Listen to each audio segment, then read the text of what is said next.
नमस्कार। आमोदनी हिंदी साहित्य में आप सभी का एक बार फिर से स्वागत है। जैसा कि आप जानते हैं, हमारे इस चैनल पर यूजीसी नेट जेआरएफ हिंदी साहित्य की कक्षाएं चल रही हैं, जिसमें हमारा जो टॉपिक है वह भारतीय काव्यशास्त्र इस समय चल रहा है। भारतीय काव्यशास्त्र में हमारा रस संप्रदाय का आज का नया टॉपिक है। जैसा कि आप जानते हैं कि हमने विभिन्न संप्रदाय आपको इससे पहले की कक्षा में बताए थे कि काव्यशास्त्र में जो विभिन्न संप्रदाय हैं वो कौन कौन से हैं, उनके बारे में हमने आपको थोड़ा सा इंट्रोडक्शन पहले की कक्षा में दे दिया था। इससे पहले की कक्षाओं में हमने काव्य के स्वरूप, लक्षण, काव्य के भेद के बारे में आपसे चर्चा की थी। उसके बाद जो हमने नया टॉपिक शुरू किया वो काव्य प्रयोजन था, अर्थात काव्य के क्या क्या उद्देश्य होते हैं हमने आपको बताया था। जैसा कि आप सभी जानते हैं, हमारा जो अब नया टॉपिक जो शुरू हुआ है, इससे पहले जो कक्षा थी उसमें हमने शुरू किया था संप्रदाय। तो काव्य संप्रदाय कौन कौन से हैं, उनका क्या क्या महत्व है काव्य में, ये हमने आपको थोड़ा बहुत पहले बता दिया था। आज की अपनी इस कक्षा में हम जो पहला संप्रदाय ले रहे हैं, काव्य संप्रदाय, जो विभिन्न संप्रदाय हैं उनमें से हम जो पहला और जो सबसे महत्वपूर्ण संप्रदाय माना जाता है, उसको जो हम जिस पर हम चर्चा करने जा रहे हैं वह है रस संप्रदाय। रस संप्रदाय का जो टॉपिक है वो थोड़ा वास्ट है, इसकी शायद 2 कक्षाएं हो सकती है, इसलिए आज रस संप्रदाय क्या है इसके बारे में हम आपको बताने जा रहे हैं। तो रस संप्रदाय क्या है, जितने भी संप्रदाय है उसमें क्या है, सबसे प्राचीन संप्रदाय माना जाता है। दूसरा, इसके प्रवर्तक कौन है, तो काव्य शास्त्र के जो विद्वान है इसके प्रवर्तक है। और जो हमारा ये क्या है, रस संप्रदाय क्या है, जैसे कि हमने आपको बताया कि सबसे प्राचीन संप्रदाय है जितने भी संप्रदाय में, और सबसे महत्वपूर्ण संप्रदाय माना जाता है। काव्य में जो सबसे विशेष माना जाता है वह माना जाता है रस।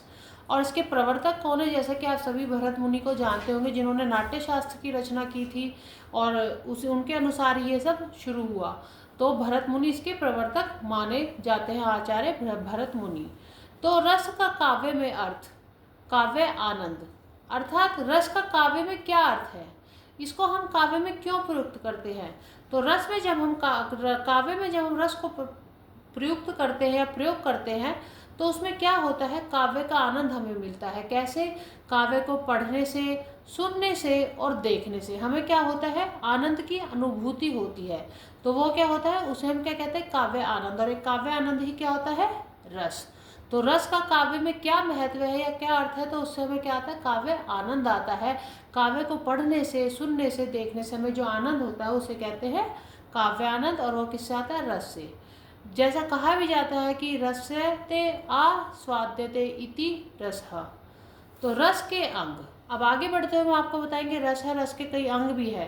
जैसे कि रस के कितने अंग है, 4 अंग है। कौन कौन से, स्थायी भाव, विभाव, अनुभाव और संचारी भाव। अब रस के अंग स्थायी भाव क्या होते हैं, वे जो हमारे हृदय में जो भाव, जो इमोशंस हमारे हृदय में सदा विद्यमान रहते हैं, जो कहीं नहीं जाते, जैसे कि दुखी होना, वो उभर कर बाद में आता है, वो एक अलग बात है। किंतु स्थायी भाव जो है वो क्या है, सदा विद्यमान रहने वाले हमारे अंदर। जैसे हमारे साथ कुछ गलत होता है, हम रोने लग जाते हैं तो आंसू आ जाते हैं, तो ये क्या होता है, रहते विद्यमान रहते हैं किंतु उद्दीप्त बाद में होते हैं। किसकी सहायता से उद्दीप्त होते हैं, विभाव के द्वारा ये उद्दीप्त होते हैं। तो पहला कौन सा है रस के अंग, स्थायी भाव, जो सदा विद्यमान रहते हैं। अब ये सदा विद्यमान है, जैसे कोई उदास है, अब इस उदासी को जागृत कौन करता है, जागृत करने वाले भाव क्या कहलाते हैं, नंबर 2 विभाव। जो रस का दूसरा अंग है क्या है, विभाव। ये क्या होते हैं, स्थायी भाव को जागृत करने वाले। अर्थात जब हमें क्रोध, अब हमें किसी चीज पे क्रोध आ गया, वो क्रोध एकदम जागृत होगा, किसके द्वारा होगा, विभाव के द्वारा। ऐसे ही तीसरा क्या है, अनुभव। अब अनुभव अंग जो है रस का, वो क्या कहता है कि अनुभव स्थायी भाव को जागृत होने के बाद की जो चेष्टाएं होती हैं वो क्या होती है, अनुभव। ऐसे ही नंबर 4 पे आगे आते हैं संचारी भाव। तो नंबर चौथा अंग क्या है रस का, संचारी भाव। इनकी संख्या कितनी मानी जाती है, 33। देव है एक आचार्य, जो रीतिकालीन आचार्य देव, उनके अनुसार संचारी भाव कितने होते हैं, 33। स्थायी भाव के साथ चलने वाले, ये क्या होता है, जो संचारी भाव होते हैं ये क्या होते हैं, स्थायी भाव के साथ चलने वाले होते हैं। स्थायी भाव कौन से होते हैं, जो सदैव हमारे हृदय में विद्यमान रहते हैं। और संचारी भाव क्या होते हैं, ये अस्थिर भाव होते हैं। तो रस के कितने अंग हमने आपको बताए?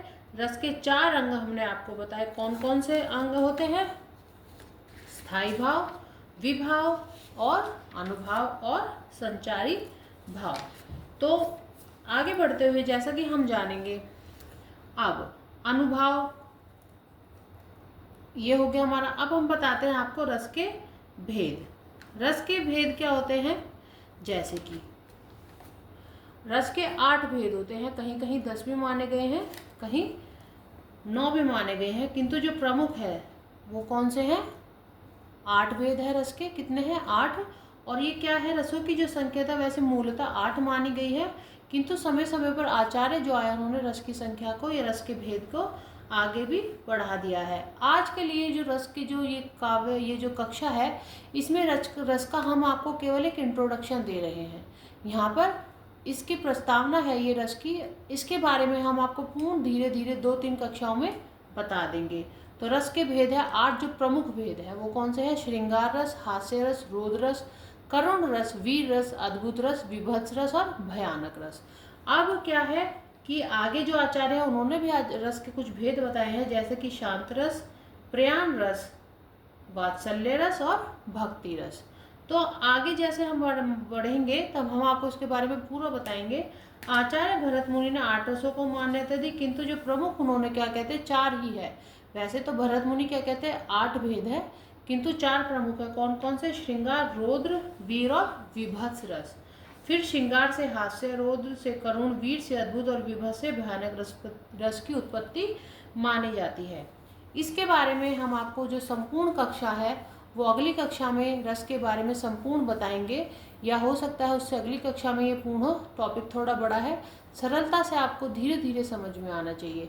आज के लिए एक बार हम फिर से रिवाइज कर देते हैं कि आज हमने जो किया, नया टॉपिक क्या हमारा? भारतीय काव्य शास्त्र का काव्य संप्रदाय, जिसमें हमने पहला संप्रदाय कौन सा लिया? रस संप्रदाय। ये सबसे प्राचीन संप्रदाय माना जाता है और इसके प्रवर्तक कौन है? भरत मुनि। रस का काव्य में अर्थ क्या होता है? काव्य आनंद। काव्य को पढ़ने, सुनने, देखने से जो हमें आनंद आता है वह काव्य आनंद होता है। और किसके द्वारा आता है? किसके महत्व के कारण आता है? रस के कारण। रसते आस्वाद्यते इति रसः। रस के अंग है स्थायी भाव, जो सदा विद्यमान रहते हैं, विभाव जो स्थायी भाव के जागृत करने वाले होते हैं, अनुभाव होते हैं स्थायी भाव को जागृत होने के बाद की जो चेष्टाएं होती है, जैसे आंगिक, वाचिक, जो बोलने से होती है, अंग हिलाने से होती है, इसके बारे में बाद में डिस्कस करेंगे। फिर संचारी भाव, ये 33 होते हैं, स्थायी भाव के साथ चलने वाले होते हैं। और ये क्या होते हैं? संचारी भाव क्या होते हैं? अस्थिर भाव होते हैं। अब हम आपको बताएंगे रस के भेद। हमने आपको बताया प्रमुख जो है वह है 8 भेद है। श्रृंगार, हास्य, रौद्र, करुण और वीर, अद्भुत, विभत्स और भयानक। किंतु आचार्यों ने इनकी संख्या भी बढ़ाई है, विद्वानों ने। इसके बारे में पूर्ण एक कक्षा लेंगे, उसमें आपसे डिस्कस करेंगे। आज के लिए इतना ही। धन्यवाद। मैं आशा करती हूँ आपको मेरा पढ़ाया हुआ समझ में आ रहा होगा। Please like and subscribe my channel. और